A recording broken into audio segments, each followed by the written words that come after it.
सबसे पहला न्यूमेरिकल जो है वो हम पढ़ते हैं। A commercial available sample of sulphuric acid is 15% sulphuric acid by weight. और इसमें हमने निकालना क्या है, मोलैरिटी निकालनी। सिंपल तरीका है इसका। न्यूमेरिकल्स बहुत आसान है सोल्यूशन के। आपको सबसे पहले तो ये देखना है कि पूछा क्या गया। हमें पूछा गया मोलैरिटी, तो आपको मोलैरिटी का फॉर्मूला पता होना चाहिए। Molarity is equal to given weight बटा मॉलिक्यूलर वेट इनटू 1000 बटा volume of the solution in millilitre. ये अगर आपको याद हो गया तो बाकी का काम तो फिर आएगी। अगर हम लोग अब हमें क्या चाहिए, मोलैरिटी हमने फाइंड आउट करनी है। इसका मतलब हमें W2 बताना चाहिए। टू का मतलब होता है सोल्यूट और वन का मतलब क्या होता है, सॉल्वेंट। वन का मतलब होता है सॉल्वेंट। अब हमने जब सम को पढ़ेंगे तो हम देखेंगे न्यूमेरिकल्स में हमें कहाँ पे वेट ऑफ सोल्यूट दिया हुआ है, कहाँ पे वॉल्यूम ऑफ जो है वो सोल्यूशन दिया हुआ है, और कहाँ पे मॉलिक्यूलर मास। मॉलिक्यूलर मास तो वैसे खुद ही निकालना होता है फार्मूले से। जैसे सल्फ्यूरिक एसिड है तो हर एलिमेंट का जो है वो आपने एटॉमिक मास ऐड कर लेना। जैसे 2 हो गया, हाइड्रोजन का 1 होता है, उससे 2 बन गया, प्लस सल्फर का 32, प्लस ऑक्सीजन का 16 होता है, तो 16 फोर जा 64। तो कुल मिला के हमारे पास इतना वेट आ जाए। तो इसका मतलब ये वाली चीज तो मुझे पता लग गई, कौन से वाली, M2। अब W2 और V की बात रहेगी, तो ये जो 15% दिया हुआ है इसको हम समझते हैं। 50% सल्फ्यूरिक एसिड बाय वेट, इसका क्या मतलब होता है? बाय वेट का मतलब है W/W। ऊपर वाली जो चीज होती है ये वाली, ये सोल्यूट को रिप्रेजेंट करती है, और जो नीचे वाली चीज होती है वो सोल्यूशन को रिप्रेजेंट करती है। और यहाँ पे हम लोग क्या बोलेंगे कि जो 15%, परसेंट का मतलब क्या है बेटा, कि 100 में की बात कर रहा है, 100 में कितना है। तो हम कहेंगे कि 15 ग्राम जो सल्फ्यूरिक एसिड है वो किस में प्रेजेंट है, 100 ग्राम सोल्यूशन में प्रेजेंट है। ये हमें इस चीज से ये इंफॉर्मेशन मिल रही है। अब मुझे यहाँ पे ये तो पता लग गया कि हमारे पास ये जो सोल्यूट है वो कित मतलब W2 क्या है, 15 ग्राम। इसका मतलब मुझे अभी ये भी पता लग गया, W2 भी पता लग गया, M2 भी पता लग गया। मीन्स मैं क्या भरूंगा यहाँ पे, 15/98। अब बात रहेगी सारी की सारी वॉल्यूम की। अब क्वेश्चन को ध्यान से पढ़ो तो हमें क्या दिया हुआ है। अब यहाँ से पढ़ो तो ये क्या था हमारे पास, mass of solution, this is mass of solution. Volume तो दिया नहीं हुआ। तो ये जब भी डेंसिटी दी होती है तो इसका मतलब हमें कुछ ना कुछ यहाँ पे चेंज करना पड़ेगा। हमें पता है डेंसिटी किसके बराबर होती है, density is equal to mass upon volume. तो यहाँ से वॉल्यूम किसके इक्वल आ जाएगा, मास अपॉन डेंसिटी। मतलब कि मैं इसको इधर ले गया और इसको इधर ले आया। ठीक है। अब यहाँ पे जो भी भरेंगे, मान लो हम लोग यहाँ पे अगर वॉल्यूम सोल्यूशन का निकालना है तो मुझे सोल्यूशन का ही मास भरना पड़ेगा, सोल्यूशन की ही डेंसिटी भरनी पड़ेगी। अब सोल्यूशन का मास हमारे पास कितना है, 100। सोल्यूशन की डेंसिटी ये देखो आपको दी हुई है 1.1। तो आप इसको कैलकुलेट करोगे तो आपके पास डेंसिटी आ जाएगी। तो उसका मतलब सॉरी, ये आपका वॉल्यूम आ जाएगा। वॉल्यूम आ जाएगा तो इस वॉल्यूम को यहाँ से उठा के यहाँ पे आपने भर देना है और आपकी मोलैरिटी निकल आएगी। ठीक है। इसी तरह से एग्जैक्टली आपका नेक्स्ट क्वेश्चन है। नेक्स्ट क्वेश्चन क्या है, commercially available sample of HCl is 38% HCl। तो वैसे ही आप लिखोगे 38% HCl का मतलब क्या है, 30 ग्राम HCl जो है वो 100 ग्राम सोल्यूशन में प्रेजेंट है। तो ये प्रेजेंट, ये जो 100 ग्राम सोल्यूशन है ये एक तरह का हमारे पास मास ऑफ सोल्यूशन हो गया। अब हमें तो वॉल्यूम चाहिए, इसका मतलब फिर डेंसिटी भी दी होगी। ये देखो डेंसिटी भी दी हुई है। तो यहाँ पे हम लोग मास को डेंसिटी से डिवाइड करेंगे तो हमारे पास क्या निकल के आ जाएगा, मास को जब डेंसिटी से डिवाइड करते हैं तो हमारे पास वॉल्यूम निकल के आता है। और वो जो हम लोग फॉर्मूला यहाँ पे लिखेंगे, molarity is equal to W2/M2 × 1000/वॉल्यूम। तो ये वाला वॉल्यूम यहाँ पे आ जाएगा। W2 हमारे पास ये है 38 ग्राम है, ये यहाँ पे आ जाएगा। तो M2 क्या है, मोलर मास। तो जो HCl है इसका मोलर मास क्या आता है, इसका 1 होता है और इसका 35.5 होता है। तो हमारे पास 36.5 आ गया, तो ये यहाँ पे आ गया। तो ये सारी चीजें भरने पर हमारे पास क्या होगा बेटा, इसका आंसर निकल आएगा। आप निकाल लोगे, आपका आंसर एग्जैक्ट मैच करेगा। नेक्स्ट न्यूमेरिकल देखते हैं हमारे पास। नेक्स्ट न्यूमेरिकल है हमारे पास, calculate the mole fraction of ethanol and water in a sample which contain 95% ethanol by mass. सिर्फ वही बात आ गई। हमारे पास यहाँ पे क्या दिया हुआ, मैं यहाँ पे साइन नीचे कर देता हूँ, 95% ethanol. By mass. What does it mean? इसका मतलब है कि जो 95 ग्राम है इसका इथेनॉल का, वो 100 ग्राम सॉल्यूशन में प्रेजेंट है। हमें ये जानकारी मिल रही है। अब हमें जब भी मोल फ्रैक्शन निकालनी होती है तो मोल फ्रैक्शन उसने दोनों की निकालने के लिए बोला है। पहले तो मोल फ्रैक्शन मान लो मैंने इथेनॉल की निकालनी है, तो फॉर्मूला क्या होता है?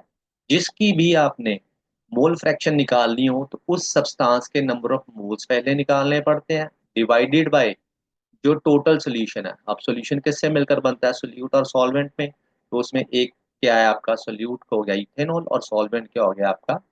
वाटर हो गया। तो इसका मतलब मुझे बेसिकली नंबर ऑफ मोल्स चाहिए इस इथेनॉल के और वाटर के। अब हम यहां से ये निकालने की कोशिश करेंगे। हमें इथेनॉल का वेट पता है, ये वाला।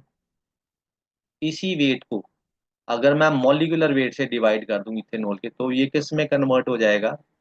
ये कन्वर्ट हो जाएगा मोल में। देखो बेटा, नंबर ऑफ मोल्स किसी के भी निकालने होते हैं तो उसके गिवन वेट को हम लोग उसके मॉलिक्यूलर मास से कर देते हैं। मैं आपको बोल रहा हूँ 95, मतलब 95 ग्राम इथेनॉल है, तो मैं कहूँ कि अगर इसको मोल में कन्वर्ट करना है तो क्या करोगे? तो आप इथेनॉल के मॉलिक्यूलर मास से इसको डिवाइड कर दोगे। अब इथेनॉल का फॉर्मूला क्या होता है? C2H5OH। तो कैलकुलेट करोगे तो 46 आता है। इसका मतलब अगर मैं 95 ग्राम को 46 से डिवाइड कर दूंगा तो मेरे पास मोल आ जाएंगे। इसी तरह जब आपने वाटर के नंबर ऑफ मोल्स निकाले हैं तो वाटर का वेट कितना दिया हुआ है? अब हमारे पास ये जो 100 ग्राम है ये वाटर का नहीं है, ये सोल्यूशन का है।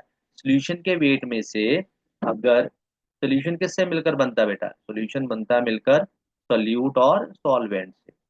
ठीक है। अगर weight of solution is equal to weight of solute plus weight of solvent.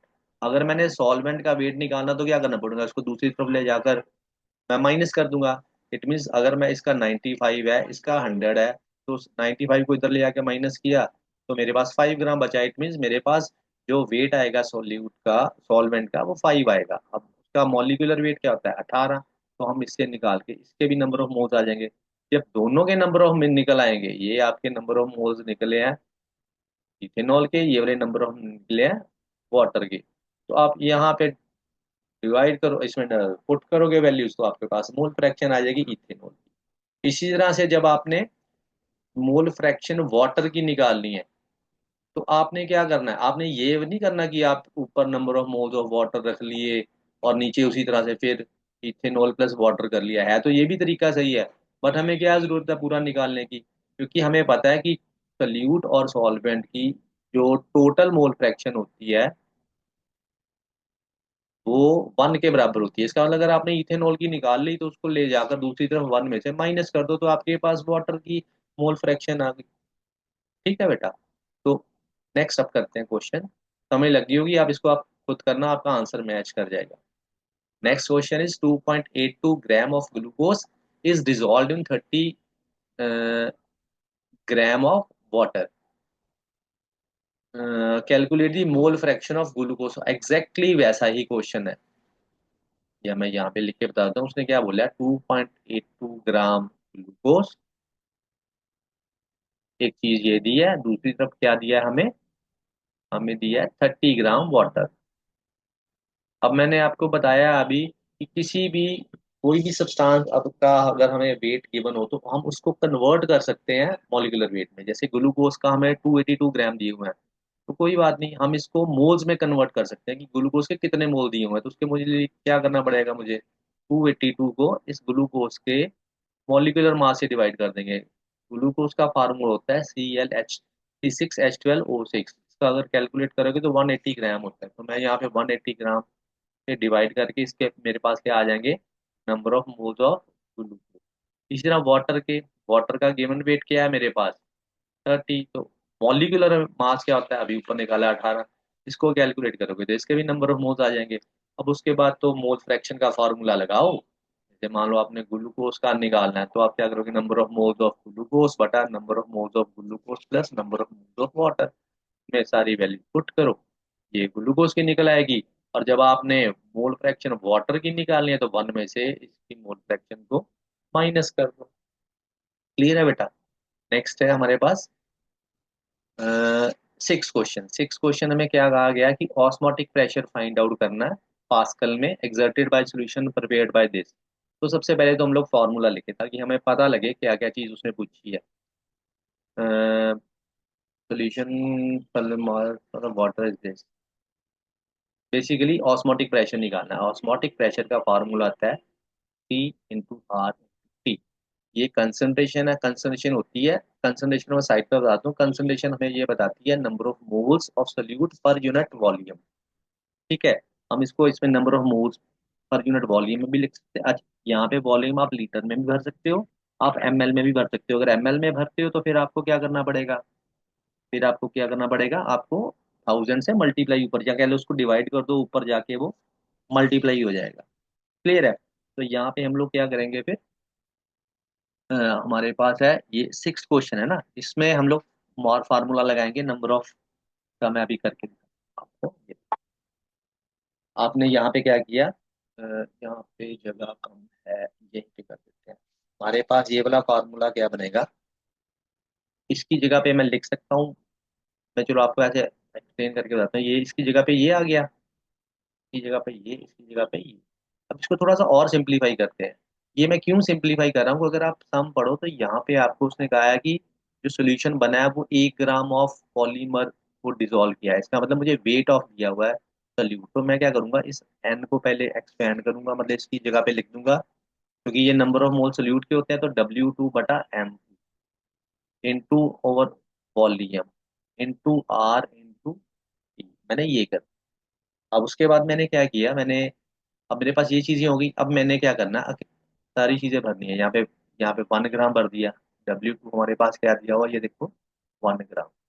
Molecular mass हमें उन्होंने खुद ही बता दिया हुआ है, 185,000 इंटू हमारे पास वॉल्यूम कितना दिया हुआ है, ये देखो 450 ml। अब ये ml में दिया हुआ है, तो क्या करना पड़ेगा, मुझे 1000 से इसको डिवाइड करना पड़ेगा। जब डिवाइड करूंगा, चाहे मैं उसको ऊपर लिख दूं जाके, मैं यहाँ पे 1000 लिख देता हूँ, मतलब ये नीचे से ऊपर चला गया। अब उसके बाद इनटू आर की वैल्यू, अब आर की दो वैल्यू है। आर की वैल्यू 8.314 भी है, और आर की वैल्यू 0.0821 भी है। तो कौन सी वैल्यू फिल करें। अब आप ध्यान से देखो, यहाँ पे हमारे पास ml दिया हुआ, वॉल्यूम दिया हुआ, तो मुझे ये वाला, क्योंकि ये इनके यूनिट होते हैं जाउल पर केल्विन मोल, और इसके होते हैं लीटर एटमॉस्फेयर पर केल्विन पर मोल। तो यहाँ पे मैं 0.082 वाले फिल करूंगा, और साथ में टेम्परेचर सेल्सियस में है, कितना सेल्सियस दिया हुआ, 37 डिग्री सेल्सियस। उसमें अगर केल्विन में कन्वर्ट करूँ तो ये 310 आ जाएगा। अब आप इसको कैलकुलेट करके देख लेना, ये आपके पास आंसर आ जाएगा। और ये जो आंसर आएगा ना, ये ध्यान रखना, ये एटमॉस्फेयर में आएगा। तो हम क्या करेंगे, जो आंसर आएगा, मैं इधर बता देता हूँ, जो आंसर आएगा ये लगभग, जितना भी आंसर आएगा, आपने क्या करना, उस आंसर को, क्योंकि आपको क्वेश्चन में, आंसर में पास्कल में पूछा हुआ है, ये देखो। तो मैं क्या करूंगा फिर, उस एटमॉस्फेयर की, एक एटमॉस्फेयर इसके बराबर होता है 10⁵ पास्कल। तो क्या होगा, जितने भी यहाँ पे आंसर आएगा, उस आंसर को इससे मल्टीप्लाई कर दें तो आपका एग्जैक्ट आंसर पास्कल में आ जाएगा। ठीक है बेटा। अब नेक्स्ट क्वेश्चन करते हैं। सेवंथ क्वेश्चन में क्या दिया हुआ है, calculate the molar elevation constant of water, it is given that the 0.1 molar aqua solution. देखो, जब भी आपने बेटा ये सम पढ़ा, आपने देख लिया कि ये मोलर एलिवेशन कांस्टेंट वाला फॉर्मूला यहाँ पे लगना, तो आपने सबसे पहले तो यही लिख लेना, तो m। उसके बाद देखना कि क्या इसको एक्सपैंड करने की जरूरत है, क्या इसको एक्सपैंड करने की जरूरत है। अगर तो मोलैलिटी देखो, सम पढ़ोगे तो मोलैलिटी दी हुई है, यस दी हुई है, इसका मतलब इसको आगे फर्दर W2/M2 करने की जरूरत नहीं है। अब इसको देखो, इसको एक्सपैंड करने की जरूरत है, क्योंकि ये डेल्टा टी बी जो होता है, ये आपका TB - TB0 होता है। क्या इसमें फर्दर इसको इसमें लिखने की जरूरत है। तो हम लोग सम को जब पढ़ेंगे न्यूमेरिकल को, तो हम देखते हैं कि यहाँ पे हमें दिया हुआ है, it is given that 0.1 molar aqua solution of substance boiled at this degree Celsius, कि ये जो 0.1 मोलर मोलैलिटी वाला जो सोल्यूशन है, वो इतने तापमान पे बॉयल कर रहा है, सोल्यूशन इतने तापमान में बॉयल कर रहा है। तो हम क्या करेंगे, इसका मतलब इसको हम लोग इस तरह से पहले तो लिखेंगे, TB TB0 = KB/M। अब आप देखो हमें क्या चीज दी हुई है, अगर इसको ध्यान से देखो, ये मैं इधर इसकी तरफ फिल कर देता हूँ। टीबी की जगह पे भर दूंगा मैं 100.52 माइनस। अब टीबी नॉट क्या है कि जब सॉल्वेंट प्योर स्टेट में, अब देखो सोल्यूशन वाटर में बना है और वाटर का तापमान क्या होता है 100 डिग्री सेल्सियस।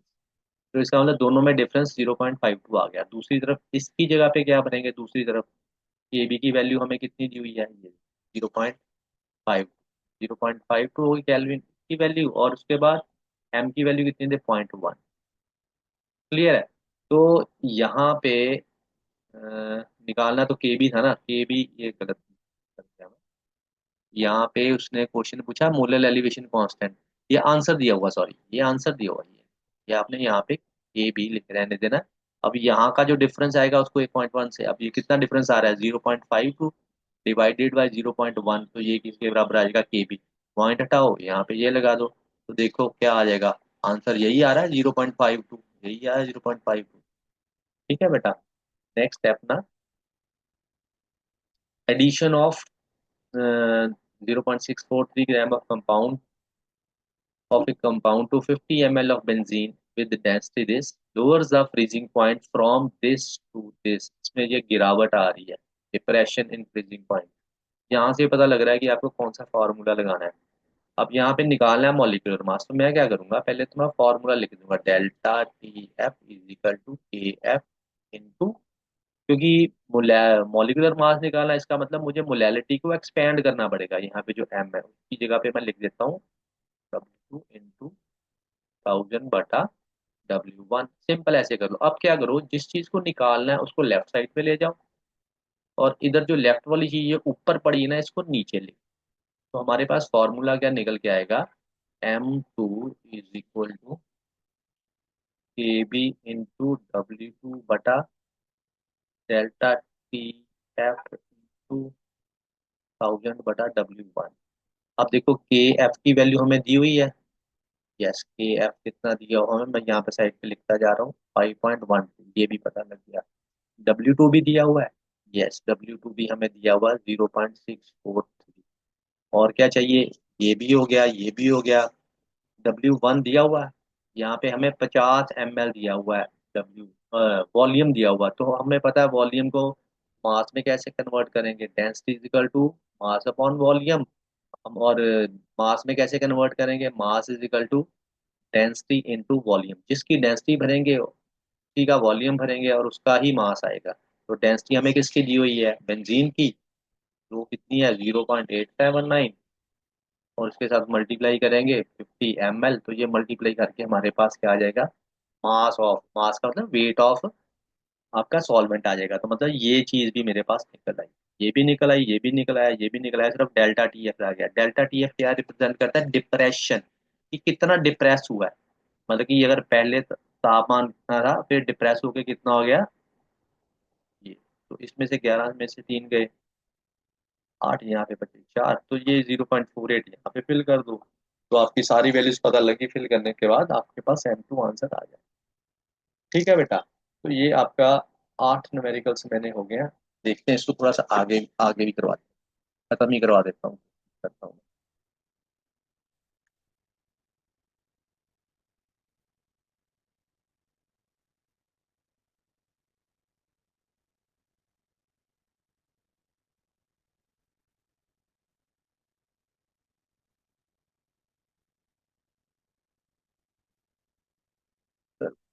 अब नेक्स्ट हमारे पास आ गया न्यूमेरिकल बॉइलिंग पॉइंट वाला।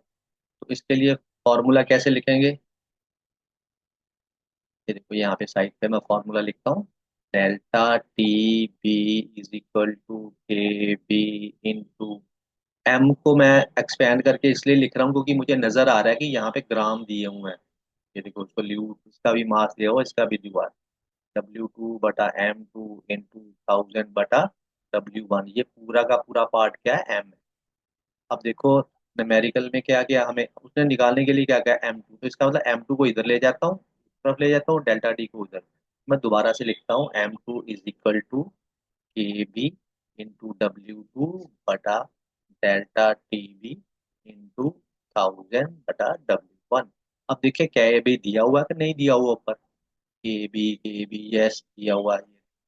तो ये भी मुझे पता लग गया। W2 क्या होता है, वेट ऑफ सल्यूट, दिया हुआ कि नहीं दिया हुआ, यस ये दिया हुआ है, तो ये भी पता लग गया।